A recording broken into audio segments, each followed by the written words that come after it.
26에서 27절. 또 새 영을 너희 속에 두고 새 마음을 너희에게 주되 너희 육신에서 굳은 마음을 제거하고 부드러운 마음을 줄 것이며 또 내 영을 너희 속에 두어 너희로 내 율례를 행하게 하리니 너희가 내 규례를 지켜 행할지라. 37절. 주 여호와께서 이같이 말씀하셨느니라. 그래도 이스라엘 족속이 이같이 자기들에게 이루어 주기를 내게 구하여야 할지라. 내가 그들의 수요를 양떼같이 많아지게 하되. 오늘 아침 우리가 에스겔 36장의 말씀을 한번 살펴봅니다. 하나님은 이스라엘, 예루살렘을 회복하실 것을 분명히 계획을 하시고 그 사실을 약속을 하고 있습니다. 그래서 이스라엘의 회복이라는 것이 과연 무엇이냐, 어떻게 회복되는 것인가 하는 것을 먼저 우리가 살펴볼 필요가 있습니다. 첫째로 이제 하나님께서 이스라엘 산들에 대하여 예언하라 그렇게 얘기를 합니다. 그런데 그 산들은 이제 이미 멸망을 당하고 바벨론에 의해서 파괴된 그 산들, 이스라엘의 산들, 그리고 또 깊은 골짜기, 맷불이 모든 것들, 이런 것들에 대해서 주변에 에돔이라든지 이런 주변 나라들이 전부 이거는 자기들이 것이 되었다고 그렇게 얘기를 합니다. 그러면서 그 2절에 보면 주 여호와께서 같이 말씀하시기를 원수들이 내게 대하여 말하기를 아하 옛적 높은 곳이 우리 기업이 되었도다. 옛적 높은 곳 예루살렘이 이제 우리 거다. 이제 결국은 사람들에 의해서 이 예루살렘, 무너진 예루살렘은 3절 뒤에 보면 말거리와 백성의 비방거리가 되었다 그랬습니다. 4절에 보면 조롱거리가 되었다. 그러니까 예루살렘이라고 하는 이 도시가 무너지고 그래서 백성 주변 사람들은 자기 거라고 생기고 멸시하고 비방하고 조롱하고 이제 그러한 얘기를 합니다. 그래서 결국 이 예루살렘이 어떤 상태가 되었느냐. 6절에 보면 그러므로 너는 이스라엘 땅에 대하여 예언하되 그 산들과 맷뿌리들과 시내들과 골짜기들에 관하여 이르기를 주 여호와께서 이같이 말씀하시기를 내가 내 질투와 내 분노로 말하였나니 이는 너희가 이방의 수치를 당하였습니다. 회복해야 될 예루살렘이 어떤 상태냐 하면 수치입니다. 그래서 이 수치가 된 이 땅에 대해서 하나님께서 뭘 하시느냐. 수치를 없애주시는 것이 바로 하나님의 회복입니다. 죄의 결과는 수치입니다. 예수님께서 우리 죄를 대신 지시고 십자가에 달리시는 것은 수치입니다. 십자가에 달린 육체적인 아픔뿐만 아니라 고통뿐만 아니라 옷을 다 벗겨버리고 나무에 높이 매달아서 아주 수치스럽게 만들어 놓습니다. 죄의 결과가 수치입니다.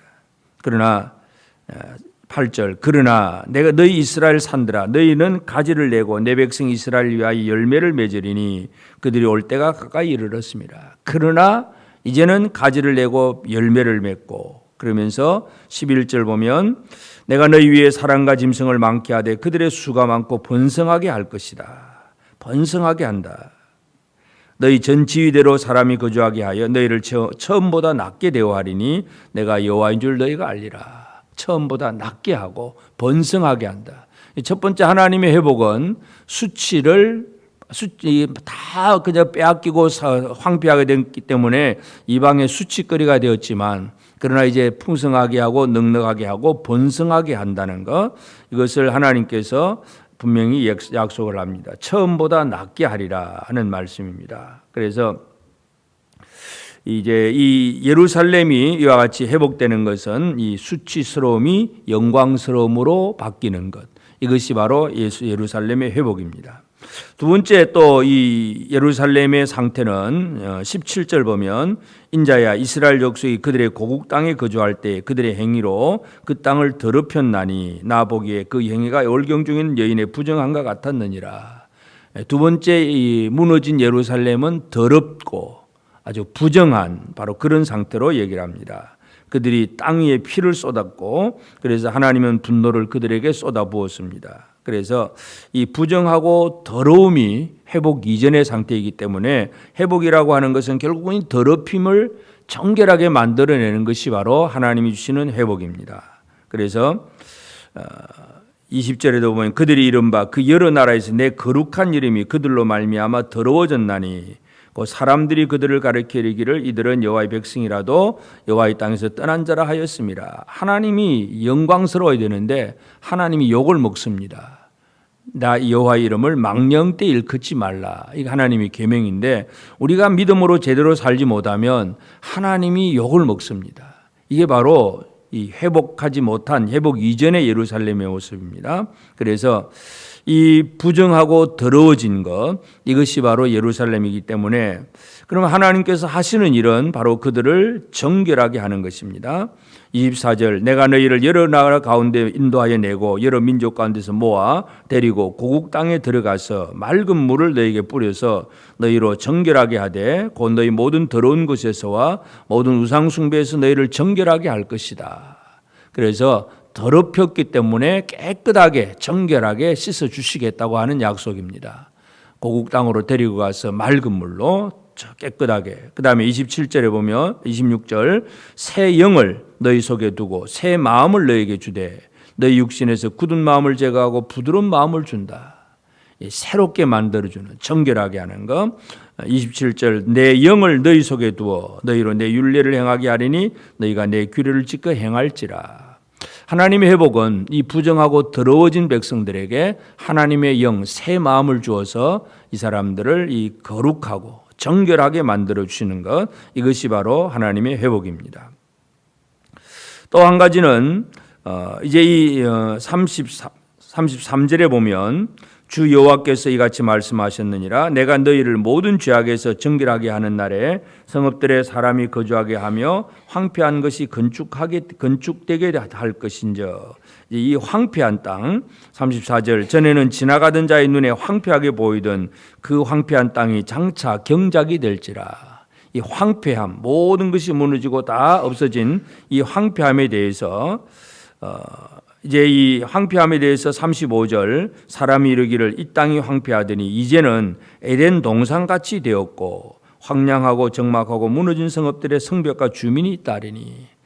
아무것도 없어진 황폐함이 에덴 동산같이 사람들이 꿈꾸는 가장 그 유토피아, 아주 멋있는 가장 이 복이 있는 그런 낙원, 이러한 것이 이루어진다는 것을 분명히 약속합니다. 그래서 하나님의 회복이라고 하는 것은 모든 것을 잃어버리고 이방의 수치와 조롱거리가 된 이 수치가 아니라 하나님의 회복으로 말미암아 이스라엘이 영광스러워진다는 것, 그리고 부정하고 더러움이 아니라 정결케 된다는 것, 그리고 황폐하고 모든 것이 없어진 것이 아니라 아름다운 에덴 동산과 같이 아름답고 풍족함이 이루어진다는 것, 이것이 회복입니다. 그래서 하나님의 약속, 하나님의 계획은 이스라엘을 이렇게 회복시키겠다고 약속을 합니다. 그러면서 이제 이 하나님의 계획을 말씀하시면서 이제 하나님께서 주신 말씀은 37절 보면 주 여호와께서 이같이 말씀하셨느니라 그래도 이스라엘 족속이 이같이 자기들에게 이루어 주기를 내게 구하여야 할지라. 하나님이 약속하신 것을 구해라는 것입니다. 보라 내가 새 영과 새 마음을 주리니. 그랬으면 가만히 앉아 있으면 주겠지, 그 얘기 아니라 영을 주시옵소서, 새 마음을 주시옵소서 구하라는 것입니다. 그래서 하나님께서 회복하기로 약속하셨으면 회복을 구하는 우리가 되어야 됩니다. 하나님이 우리에게 부흥을 약속하셨으면 부흥을 구하는 우리가 되어야 됩니다. 기도하지 않고 구하지 않으면 하나님께서 허락하지 않습니다. 그래서 하나님의 계획과 하나님의 약속을 말씀을 하시면서 이스라엘 족속이 같이 자기들에게 이루어지기를 내게 구하여야 할지라. 이와 같이 분명히 말씀합니다. 그러므로 오늘 이 아침 우리가 에스겔 36장을 보면서 첫째는 우리를 향한 하나님의 계획, 하나님의 약속이 무엇인가를 아는 것이 중요합니다. 하나님의 계획은 우리를 이 아주 수치스러움에서 영광스러움으로, 부정하고 더러움에서 청결하고 깨끗함으로, 황폐하고 모든 것이 없는 그 상황 속에서 에덴 동산과 같은 아름다움으로, 이것이 하나님의 회복입니다. 이게 약속이에요. 이것을 위해서 이 문제를 가지고 하나님이 주실 것을 말씀하셨기 때문에 이걸 붙들고 기도하는 것이 바로 우리가 할 일입니다. 그래서 오늘 이 아침에도 우리는 하나님 앞에 우리에게 주신 약속의 말씀을 붙들고 기도하는 우리가 되어지길 바랍니다. 또 한 가지는 기억해야 될 것은 하나님께서 회복하시는 그 삶이 바로 오늘 우리의 삶이 되어야 된다는 것입니다. 우리는 수치를 받는 삶이 아니라 하나님께 영광을 돌려드리는 삶을 살아야 됩니다. 부정하고 더러운 자의 삶이 아니라 정결하고 거룩한 생활을 살아내는 것이 우리가 해야 할 일입니다. 황폐하고 모든 것이 없는 생활이 아니라 진짜 하나님이 원하시는 이 아름다움의 생활, 에덴 동산 같은 그 삶이 우리의 삶 속에서 나타나야 합니다. 그래서 첫째는 하나님의 회복의 약속을 믿고 알고 그것을 구하는 생활, 또 한 가지는 그러한 삶을 우리의 삶에서 실천해내는 생활, 이 삶을 통해서 하나님이 약속하신 이 모든 은혜를 제대로 누릴 줄 아는 우리 모두가 되어지기를 바랍니다. 오늘 이 하루도 우리 하나님 앞에 예배하며 또 하나님 앞에 믿음으로 살며 우리 성도들의 가정과 교회와 또 모든 곳에서 하나님의 영광을 드러내고, 그래서 하나님의 약속을 붙들고 힘써 구하고 그 응답을 받는 복된 우리 모든 성도들의 삶이 꼭 되어지기를 주의 이름으로 축복합니다. 기도하십시다. 이제 오늘 받은 말씀으로 함께 기도하겠습니다. 주의 백성들을 향하신 하나님의 은혜와 회복의 약속을 기억하고 신뢰하며 그 일이 이루어지도록 구하는 자가 되게 하옵소서.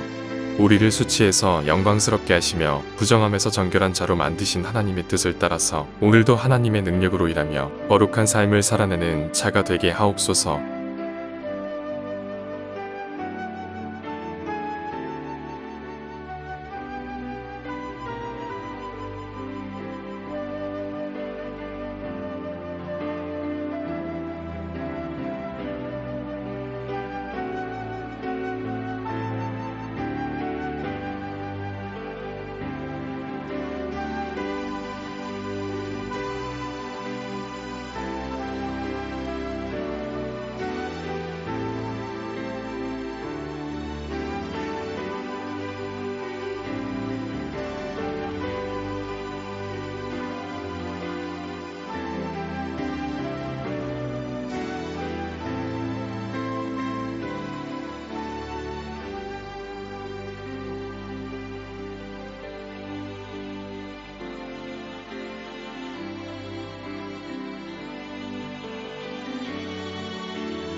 이제 개인의 기도 제목을 가지고 하나님 앞에 기도하시기 바랍니다.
수고하셨습니다. 오늘도 하나님의 인도하심 가운데 승리의 하루를 보내시는 우리 재건부평교회 모든 성도님들이 되시기를 주님의 이름으로 축복합니다.